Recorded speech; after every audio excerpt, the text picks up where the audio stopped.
It's not through long yet. It's 15,000. The Mensa core is open. It is endlessly accelerating the reaction. Chernobyl reactor 4 is now nuclear bomb. नमस्कार दोस्तों, स्वागत है आपका हमारे channel पे। क्या आपने कभी ऐसा सोचा है कि एक जगह ऐसी हो सकती है जहां वक्त रुक गया हो, जहां हंसते खेलते शहर एक पल में खामोश हो गए हों?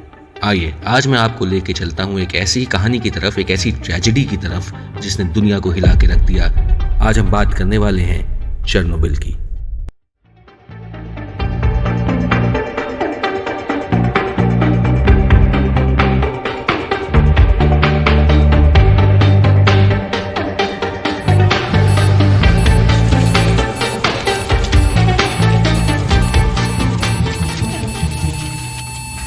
तो दोस्तों, यूक्रेन में एक जगह थी प्रिप्यात, एक नया नवेला शहर जो चेरनोबिल न्यूक्लियर पावर प्लांट के वर्कर्स और उनकी फैमिली के लिए बनाया गया था। सब कुछ मॉडर्न था, पार्क थे, स्कूल्स थे, लोग खुश थे। उन्हें बिल्कुल भी अंदाजा नहीं था कि उनकी जिंदगी रातों रात बदलने वाली थी। ये बात है अप्रैल 1986 की। प्लांट के रिएक्टर नंबर 4 में एक रूटीन सेफ्टी टेस्ट प्लान किया गया था। टेस्ट का मकसद था ये देखना कि अगर पावर सप्लाई बंद हो जाए तो क्या रिएक्टर के टरबाइंस इतनी पावर बना सकते हैं कि इमरजेंसी कूलिंग सिस्टम को चालू रख सके जब तक बैकअप जनरेटर स्टार्ट ना हो जाए। साउंड सिंपल राइट, लेकिन ये टेस्ट रात के अंधेरे में एक इनएक्सपीरियंस टीम के साथ शुरू किया गया। और सबसे बड़ी गलती, टेस्ट को सही से करने के लिए कई इंपॉर्टेंट सेफ्टी सिस्टम्स को जानबूझ के बंद कर दिया गया। उन्हें लगा कि कुछ नहीं होगा, ये तो रूटीन चेकअप है, हम इसे मैनेज कर लेंगे, इसमें ये सब सेफ्टी सिस्टम्स वगैरह ऑन करने की कोई ज़रूरत नहीं है। रात ढल रही थी। 26 अप्रैल की तारीख अब लग चुकी थी। करीब 1:23 रात के या अर्ली मॉर्निंग के, आप जैसे समझने चाहें। It was 1:23 AM। इतने बजे टेस्ट के दौरान चीज़ें बेकाबू होना शुरू हो गई। रिएक्टर में पावर एकदम से नीचे गिरी और उसे वापस बढ़ाने की कोशिश में ऑपरेटर्स ने एक और क्रिटिकल मिस्टेक कर दी। रिएक्टर का डिज़ाइन, जो कि एक RBM के टाइप का रिएक्टर था, रशियन मेड, उस रिएक्टर के डिज़ाइन में कुछ फंडामेंटल गलतियाँ थी। और एक गलती उसमें से ये थी कि कम पावर पे वो रिएक्टर अनस्टेबल हो जाते थे। ऊपर से कंट्रोल रॉड्स वो होते हैं जो चेन रिएक्शन होने से रोकते हैं, न्यूट्रॉन्स को एब्जॉर्ब करते हैं। जनरली ये ग्रेफाइट के बने होते हैं और भी चीज़ों के बने होते हैं। इन कंट्रोल रॉड्स को अंदर डालते हैं तो जो न्यूक्लियर रिएक्शन अंदर हो रहा होता है वो कंट्रोल में रहता है, बेकाबू नहीं होता है, और न्यूक्लियर रिएक्शन बिजली पैदा करता है, ना कि बम में तब्दील हो जाता है। तो इसके लिए कंट्रोल रॉड ज़रूरी होते हैं। तो जो कंट्रोल रॉड्स जो रिएक्शन को स्लो करते हैं, इनका डिज़ाइन भी इस रिएक्टर में अजीब सा था। उन्हें नीचे जब हम करते थे इस रिएक्टर में, तो रिएक्शन को कम करने की बजाय शुरुआत में वो उस रिएक्शन को बढ़ा देते थे और बाद में कम करते थे। तो इस वक्त भी यही हुआ, जिसका किसी को अंदाज़ा नहीं था।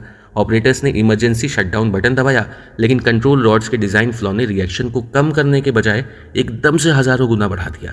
इस वजह से एक भयंकर पावर सर्ज हुआ पूरे न्यूक्लियर प्लांट में। इस पावर सर्ज की वजह से 1 सेकेंड के अंदर 2 बड़े धमाके हुए। पहला स्टीम का एक्सप्लोजन था, यानी भाप का एक्सप्लोजन था, जिसने रिएक्टर के 1 लाख किलो भारी ढक्कन को उड़ा दिया। उसकी जो लिड थी रिएक्टर की 1000 टन की, यानी 1 लाख किलो की लिड थी, इसे उड़ा दिया।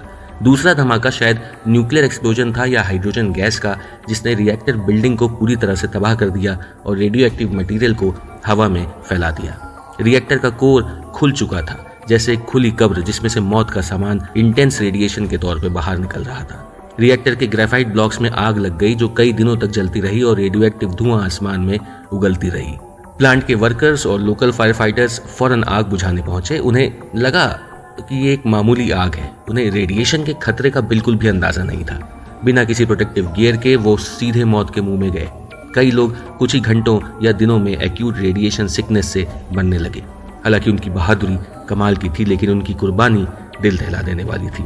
रेडिएशन सिकनेस से होने वाली मौत बेहद ही पेनफुल होती है, बहुत ही तकलीफदेह होती है और धीरे धीरे होती है, और इस मौत का सामना इन लोगों को करना पड़ा। शुरू में तो सोवियत अथॉरिटीज़ ने मामले को दबाने की कोशिश की, लेकिन जब स्वीडन के एक न्यूक्लियर प्लांट ने हवा में रेडिएशन के लेवल को बढ़ा हुआ डिटेक्ट किया, तो सच छुपाना मुश्किल हो गया, क्योंकि अब आसपास के देशों में भी चेरनोबिल का रेडिएशन पहुंचना शुरू हो गया था। उन देशों ने अपनी हवा में रेडिएशन के बढ़े हुए लेवल्स को डिटेक्ट करना शुरू कर दिया था। धमाके के करीब 36 घंटे बाद प्रिप्यात शहर को खाली करने का ऑर्डर दिया गया। ऑलरेडी ये काफ़ी लेट हो चुका था।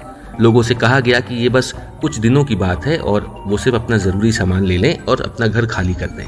बसेस आई और कुछ ही घंटों में 50,000 लोगों का यह हंसता खेलता शहर एक घोस्ट टाउन में तब्दील हो गया। जो लोग अपना घर कुछ ही दिनों के लिए छोड़ के गए थे, उन्हें नहीं पता था कि वो कभी भी अपने घर वापस नहीं आ पाएंगे। उनकी जिंदगियां अब हमेशा के लिए बदल चुकी थीं, उनका घर अब हमेशा के लिए पीछे छूट चुका था।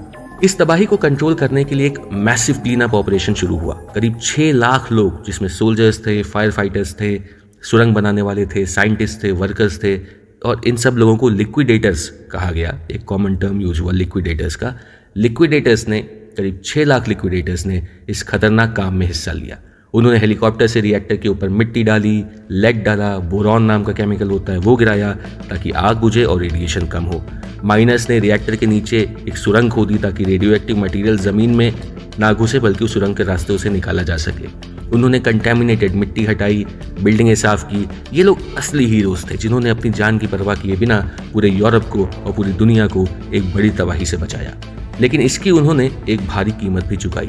हजारों लिक्विडेटर्स रेडिएशन एक्सपोजर से बीमार हुए और वक्त से पहले मर गए। चेरनोबिल का असर भयानक था। जो डायरेक्ट धमाका हुआ उसके वजह से ही करीब 31 लोग मर गए। लेकिन लॉन्ग टर्म में रेडिएशन से होने वाले कैंसर और दूसरी बीमारियों से मरने वालों की संख्या हजारों में थी या शायद लाखों में थी। बेलारूस, यूक्रेन और रशिया सबसे ज़्यादा प्रभावित हुए और आज यूक्रेन के चेरनोबिल पावर प्लांट से निकले हुए रेडिएशन का कुछ अंश दुनिया के हर इंसान के अंदर है। ये थी इस त्रासदी का स्केल। रिएक्टर से निकले रेडियो एक्टिव क्लाउड यूरोप के बड़े हिस्से में फैल गया। जमीन, पानी, फसल, जानवर सब कुछ कंटेमिनेट हो गए। एक बड़ा एरिया, करीब 2600 स्क्वायर किलोमीटर का बड़ा एरिया खाली करना पड़ा। इस एरिया को एक्सक्लूजन जोन का नाम दिया गया और इस पूरे एरिया को खाली करना पड़ा और यहाँ आज भी रहना सुरक्षित नहीं है। इस जोन में नेचर ने थोड़े अजीब तरीके से कमबैक किया है, लेकिन रेडिएशन का खतरा अभी भी वहाँ पे है। वहाँ पे जो जानवर हैं उन्होंने खुद में बदलाव किए हैं, उनके अंदर जेनेटिक म्यूटेशन हुआ है, रेडिएशन की वजह से उनके अंदर हल्के फुल्के बदलाव आए हैं। तो नेचर ने तो खुद को अडेप्ट कर लिया, लेकिन हम इंसानों के लिए अभी भी वहाँ पे वापस जाना और वहाँ पे रहना खतरे से खाली नहीं है, क्योंकि रेडिएशन का लेवल अभी भी वहाँ पे हमारे रहने के हिसाब से बहुत ज़्यादा है, खतरनाक है। उसके अलावा क्लीन अप, लोगों को रिलोकेट करना, क्लीन अप ऑपरेशन चलाना, हेल्थ केयर, खेती, इंडस्ट्री, इससे जो नुकसान हुआ उसकी वजह से सोवियत यूनियन की इकोनॉमी पे अरबों डॉलर का बोझ पड़ा। रिएक्टर को कवर करने के लिए पहले एक कंक्रीट का सर्कोफेगस बनाया गया, एक बड़ा सा कवर बनाया गया जिससे पूरे रिएक्टर को ढक दिया जाए। कंक्रीट का एक कवर बनाया गया, उससे उस रिएक्टर को ढका गया ताकि उसका रेडिएशन उस कवर के नीचे ही दबा रहे बल्कि बाहर ना निकले। हाल फिलहाल में वो सर्कोफेगस अब कमज़ोर पड़ने लग गया था, इसलिए एक नया विशाल न्यू सेफ कन्फाइनमेंट स्ट्रक्चर बनाया गया जो अगले 100 साल तक साइट को सिक्योर रखेगा। लेकिन इस स्ट्रक्चर को बनाने का खर्चा भी बहुत ज़्यादा था। चेरनोबिल डिजास्टर सिर्फ एक एक्सीडेंट नहीं था, ये कई चीज़ों का नतीजा था। सबसे पहला, आरबीएम के रिएक्टर्स इनहेरेंटली अनसेफ थे, खासकर कम पावर पे। सोवियत यूनियन में इस डिज़ाइन के खतरों को नज़रअंदाज किया गया। इसके अलावा ऑपरेटर्स ने सेफ्टी प्रोटोकॉल्स तोड़े, टेस्ट को अनसेफ तरीके से किया। ट्रेनिंग की कमी भी एक वजह मानी जाती है इस त्रासदी की। सेफ्टी को उतनी अहमियत नहीं दी गई जितनी देनी चाहिए थी। प्रोडक्शन टारगेट्स को ज़्यादा इंपॉर्टेंट समझा गया। सोवियत यूनियन में ट्रांसपेरेंसी की कमी थी, प्रॉब्लम्स को छुपाया जाता था। अगर पहले ही डिज़ाइन की इन कमियों को पब्लिकली डिस्कस किया गया होता तो शायद इन कमियों को सुधारा जा चुका होता और ये जो त्रासदी हुई वो कभी होती ही ना। लेकिन इस त्रासदी ने दुनिया को कई इंपॉर्टेंट सबक भी सिखाए। सबसे पहले कि न्यूक्लियर पावर के साथ कोई कॉम्प्रोमाइज़ नहीं हो सकता। Reactor design, operation, training, safety culture सब कुछ एकदम बेस्ट होना चाहिए, टॉप नॉच होना चाहिए। प्रॉब्लम्स को छुपाने से वो और बढ़ जाती हैं। ओपन कम्युनिकेशन और इन्फॉर्मेशन शेयरिंग बहुत इंपॉर्टेंट है अगर आप न्यूक्लियर पावर के साथ खेल रहे हैं तो। न्यूक्लियर एक्सीडेंट किसी एक देश की सीमा में नहीं रहता। ऐसे हादसों से निपटने के लिए ग्लोबल कोऑपरेशन भी बहुत ज़रूरी है। चेरनोबिल के बाद इंटरनेशनल एटॉमिक एनर्जी एजेंसी, जिसे हम IAEA के नाम से जानते हैं, उसका रोल और मजबूत हुआ। ऐसे हादसों का असर पीढ़ियों तक रहता है, हेल्थ पर, एनवायरनमेंट पर और इकोनॉमी पर, और इसलिए ये ज़रूरी है कि हम ये स्टेप्स उठाएं कि ऐसे हादसे कभी ना हो। आज भी चेरनोबिल एक्सक्लूजन जोन एक अजीब खामोश जगह है। प्रिप्यात शहर वक्त में फ्रीज हो चुका है। स्कूल में किताबें बिखरी हैं, म्यूजियम पार्क का फेरिस व्हील वैसे ही खड़ा है, लेकिन सब कुछ वीरान पड़ा है। ये जगह एक याद है इंसानी गलती की, टेक्नोलॉजी के खतरों की और उन अनजान हीरोज़ की जिन्होंने और बड़ी तबाही को होने से रोका। चेरनोबिल की कहानी एक अंधेरी रात की कहानी है, लेकिन ये एक ऐसी कहानी भी है जो हमें हमेशा याद दिलाती है कि प्रोग्रेस के साथ जिम्मेदारी कितनी ज़रूरी है। ये एक सबक है जो दुनिया ने खून और आंसुओं से सीखा है और जिसे हमें कभी नहीं भुलाना चाहिए।